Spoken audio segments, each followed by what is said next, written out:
Hello guys, welcome back to the channel, where we review stories that beautiful people like yourselves post on the internet. So 4 stories for today, let's go. In today's main story, the author shared a distressing wedding experience where their husband publicly embarrassed them during his wedding speech by expressing doubts about their choice to marry the author rather than the author's younger sister. The husband's comments, needless to say, were disrespectful, and it left the author feeling humiliated and angry. The title goes like this: Husband confesses in front of hundreds of guests at our wedding speech that he thinks he married the wrong sister. So I did this and let him correct his mistake, but now everyone thinks I'm the a-hole because I can't take a joke. So my husband confessed in front of hundreds of guests right after our wedding in his wedding speech that he thinks he married the wrong sister. He pointed at my younger sister and said how he's not sure if he made the right choice, and one can only pray now that we are married. If that isn't disrespectful, I don't know what is. That happened, and my dear sister, instead of even saying something, anything, was just laughing and, as it looked like, blushing.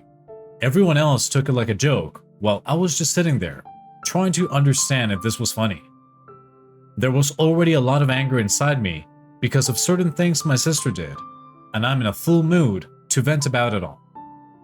A wedding is supposed to be the bride's day, but my sister was a goddamn carefree and didn't care about any of the stuff that she took responsibility for.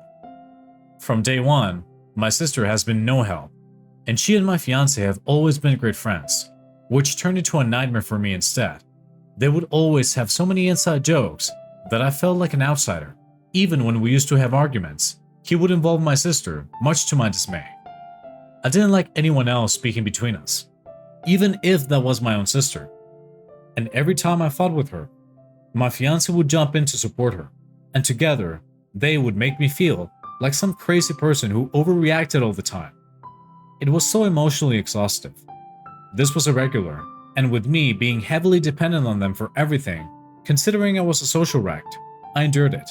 I had to practically plan my entire wedding all by myself, from the flowers to my veil. There seemed to be an issue with it all, and I am pretty much a perfectionist, plus I have OCD. I wanted things to go a certain way, and it felt like I was the only one even trying to fix things. I wanted tulips for my wedding bouquet. It was pre-planned, and I was excited about it because my mom was initially opposed to this, so it took a lot to convince her. My sister was supposed to inform the florist about this, but she somehow forgot, as if it was nothing too important. I was told to just be okay with the rice bouquet that came instead because it didn't matter. And that's not the only thing. Even my veil got misplaced because my sister was too busy getting pictures clicked and kept my veil somewhere she couldn't remember afterward. I was so done with her behavior, and I had a mini breakdown, and she literally went to inform my fiancé about this. Back to my husband's wedding speech, which turned me into a laughing factor.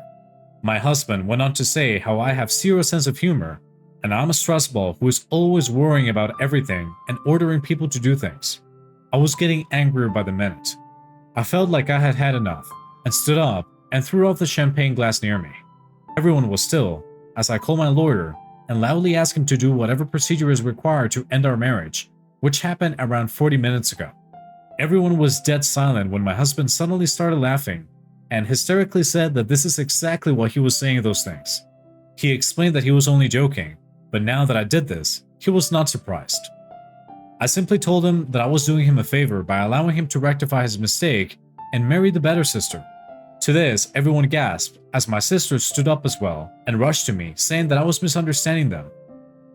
But my husband had zero regard for my feelings and seemed angry. He started openly bashing me, saying that I was a narcissistic woman, and my sister was always bending over backwards to help me out, and both of them were always adjusting for me. Well, I behaved like this. I was so mad, but there's the worst part. Everyone seemed to agree with him, instead of trying to understand my situation. It was clear as hell that all of them thought that I was overreacting. No one seemed to understand that my sister was not an angel, and my reaction was actually justified. Eventually, my sister started trying to calm me down, making me further angry. I was so done and told her off.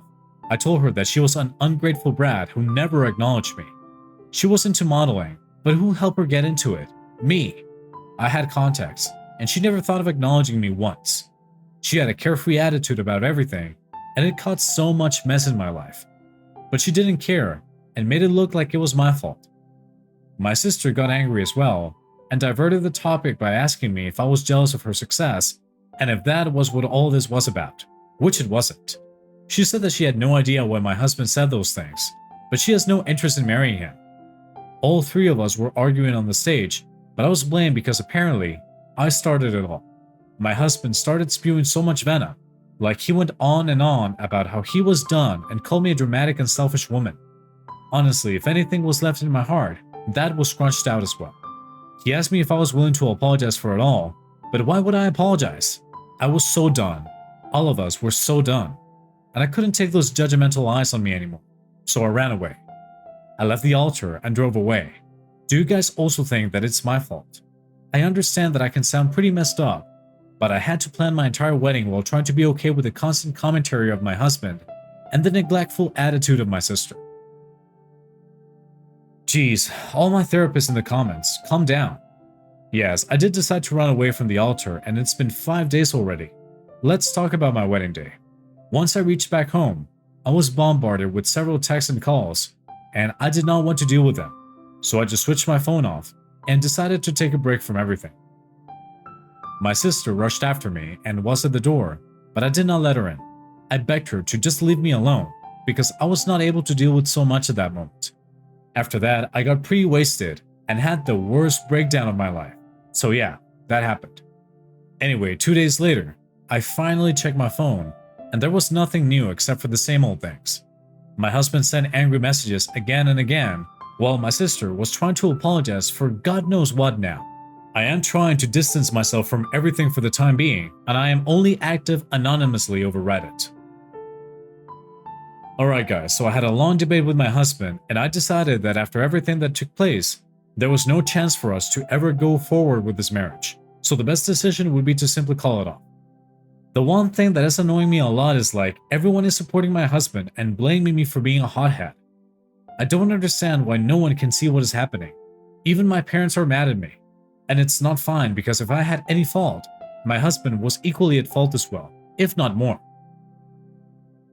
This is the last time I'm updating you people. I read all the comments and now I feel bad. Maybe it was my fault, but I will never agree with people saying that it was only my fault. Because it was not. My husband played a very important role in all of this, and for my sister, well, she has always been like that. They should have been more mindful of my boundaries. Anyway, what's done is done, but I will try to improve. I am getting divorced. Genuinely believe that this is for the best.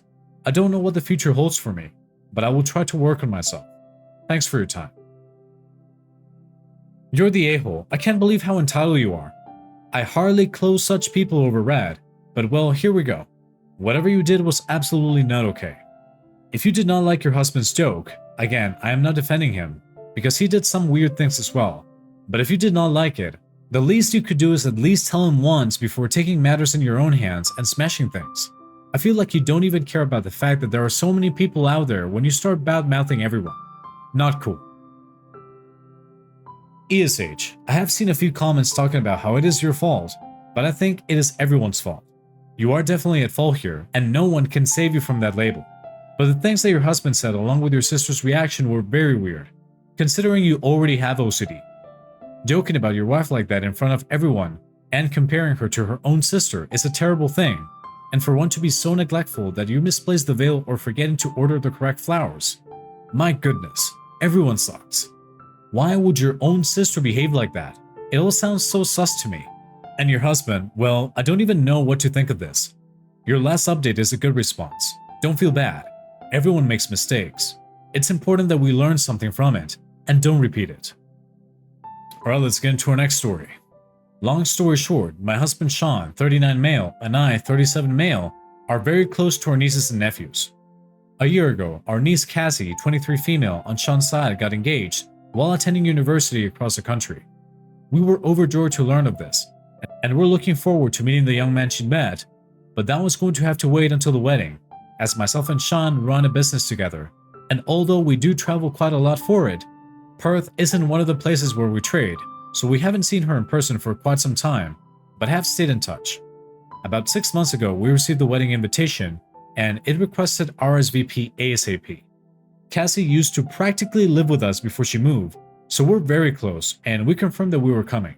The accommodation was apparently going to be getting paid for by the groom's parents, and being that we're in a pretty good position financially, my husband offered to pay for our own room while we were there, but they insisted on paying for the room. A week ago, we got a strange email from Cassie asking us if it would be okay if we stayed in separate rooms while we were staying there. She did a lot of apologizing for the inconvenience, and it was quite nervous tone.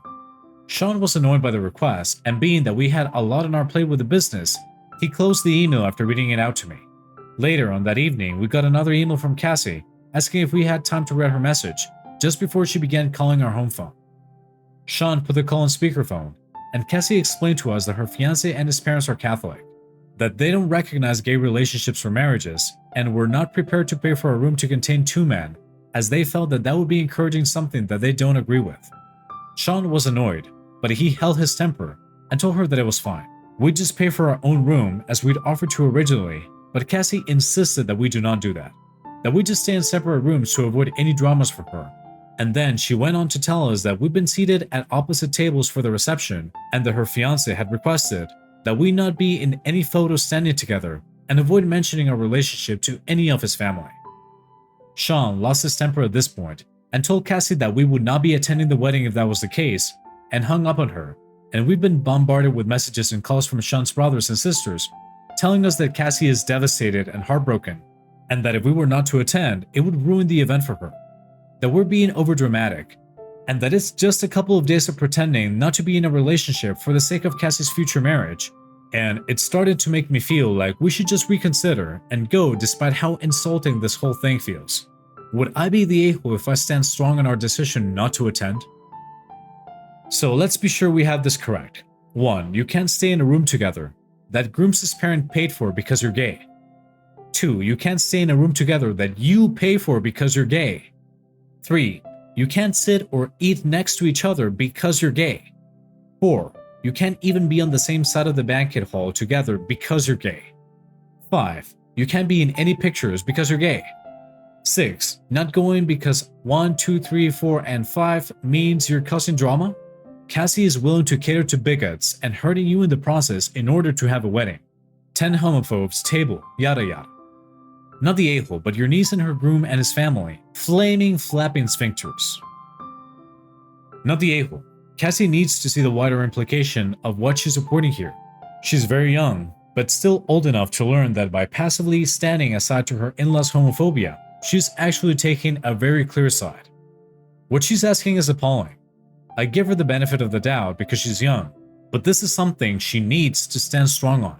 I have a very conservative, red, homophobic religious side of my family, and they wouldn't dream of making this request. They would just turn a prudish blind eye, especially to strangers close to the bride. Her in-laws' demands, and hers by proxy, in catering to their sensitivities, are extreme. Hey guys, if you're enjoying this video so far, go ahead and be an a-hole to the like button by coating a bar of soap with clear nail polish and let it dry. Alright, let's get into our next story. I, 25 female, have been married to my husband, 27 male, for 2 years. When we first got married, we moved to a different city for his job. In tech, he's a software engineer. In our new city, I quickly found an entry-level job in the field I thought I wanted to work in, publishing. However, I hated it, hated the office politics, long hours with relatively low pay, and found the work monotonous. I stuck it out for a year and a half to avoid being a job hopper and to see if I could make it work, but then started applying to a variety of other jobs after nothing improved. I had a few interviews, but wasn't going too far in the processes until recently, when I interviewed for an executive assistant job. The job seemed to be a great fit at every step. I really clicked with the executive I would be supporting, and liked everything about the company, which is stable and growing with no signs of layoffs like a lot of companies are going through right now. The pay is great too, 50% more than my current job. Would be going to 75K from 50K with better benefits, more vacation, more robust insurance with lower cost. The new job would also be strictly 40 hours a week with occasional paid overtime, as opposed to my current publishing job, which often requires 10+ hours days and doesn't pay overtime. When I discussed with my husband, he told me flat out that although it's my career, He disagrees strongly with this move. He says that I'm going to be permanently stuck in the secretarial pool, and that it's not really a professional job that's appropriate for our life plan, and that he's going to be embarrassed by me and will think less of me. The job is to serve as the assistant to the CEO and owner of a marketing and advertising agency, which is also a field I am very interested in learning more about. I mean, I suppose you could debate the ethics of marketing and advertising, but it's not like it's doing something illegal or for a company or executives with horrible reputation. There is definitely a path forward, as the CEO said that those who do well in the assistant role for a year or two will have opportunities for promotion to account coordination and management roles. I told him I was sorry to disappoint him, but I'm really miserable at my current job and need to make a change, and this is the best offer I have. Plus, I'm going to make more money for fewer hours, so I'm not taking anything away from him or our household. So I accepted it, and now he says I'm an a-hole and is barely speaking to me. Anyway, Reddit, am I the a-hole for taking a job that my husband finds inappropriate and embarrassing? If you have a job and you're making more money than you were, what's the problem? I could see if you were taking a big pay cut, maybe. Also, there's a surprising amount of upward mobility that comes with being an executive assistant. Your husband definitely is, but you are not the a-hole. Right, if I were taking a low-paying dead-end job, I would 100% understand his concerns. Particularly if the concerns were that I wouldn't end up any happier anyway. But I don't think he really understands that, particularly in creative fields, you often start off doing admin work in order to learn from top executives. I was really heartened to learn that the CEO frequently promotes people who start in admin roles and prove themselves. Not the a-hole, and your husband is flat out wrong. I have hired qualified executive assistants as PMs in software on a regular basis, and they also filter up into HR and marketing roles. I also know executive assistants that make $300K a year. It's far from a dead-end career trajectory. I think you need to spend more time thinking about whether you want to be with a man that says he's embarrassed to be married to you if you take a job that makes $25K a year more than you currently make. That's a serious problem. His love and care for you seems to be entirely contingent on how impressive you are, and to me that isn't love at all. Alright guys, let's get into our final story for today. I wasn't a great person in high school. My friends and I had our own little clique, and we weren't nice to some of our classmates. I tried going to college, but it wasn't for me. I got a job at a car dealership and eventually started selling cars. I'm pretty good at it, so I make a good living. My younger brother did great in university, and he has a pretty good future ahead of him. After he graduated, he started working in the city, and there is a club there for graduates from his university. He ran into a girl that I wasn't very nice to in high school. She is a couple of years older than him, but they started dating. I don't think she realized he was my brother. He likes that they grew up in the same town. They're at the meeting the family stage, and he brought her home for Christmas. My parents had sold their home after we all moved out, so they didn't live in the same town anymore. She recognized me right away. I didn't recognize her. I guess she got past the ugly duckling part of growing up. She is very physically attractive. She's also doing well in life. She didn't say anything until I approached her after dinner. She asked if I honestly couldn't remember her. I didn't, until she reminded me of the stuff I used to do to her. I felt sick to my stomach. I immediately apologized for everything and said that I had been an a-hole kid and that I had grown up since then. She said that she was glad and that she accepted my apology. I sent out my wedding invitations recently, and my brother RSVP'd with his +1. I asked him who he was bringing. He said that he was bringing his girlfriend, the girl from Christmas, so I guess she never mentioned me. I kind of want to ask him not to bring her. A lot of my old friends will be at the wedding, and I don't want anything to happen. She forgave me, but I still think it's kind of shady that she never brought up our past to my brother. Would it be an a-hole move if I asked him not to bring her to my wedding? You're the a-hole. She accepted your apology, and she hasn't told your brother how awful you were or tried to drive a wedge between you. She hasn't done anything to try to get revenge on you, but you still want to exclude her. You're still not a great person. You're the a-hole. Honestly, if you don't want drama, head it off before the wedding. Tell your high school friends, look, my brother is dating this girl, and if you do anything to her, you will leave. Then follow through. Others are saying you are still a mean girl. Prove you're not. Tell your brother the truth. Out yourself. You're the a-hole. You bully her, but she's the shady one. I honestly would want her to go, so you and your friends feel uncomfortable all night, But in reality, if I were her, I wouldn't even want to be bothered with you. And honestly, for all you know, she did tell your brother, but they both decided not to bring it up to see if you'd be the bigger person and apologize first. But you didn't. Alright guys, that's it for today's stories. Thank you very much for tuning in. Remember to send in your stories at the email down in the description. Also remember to smash that like button and subscribe to our channel for more stories like this one. Thank you very much for watching, and we will be seeing you in the next one.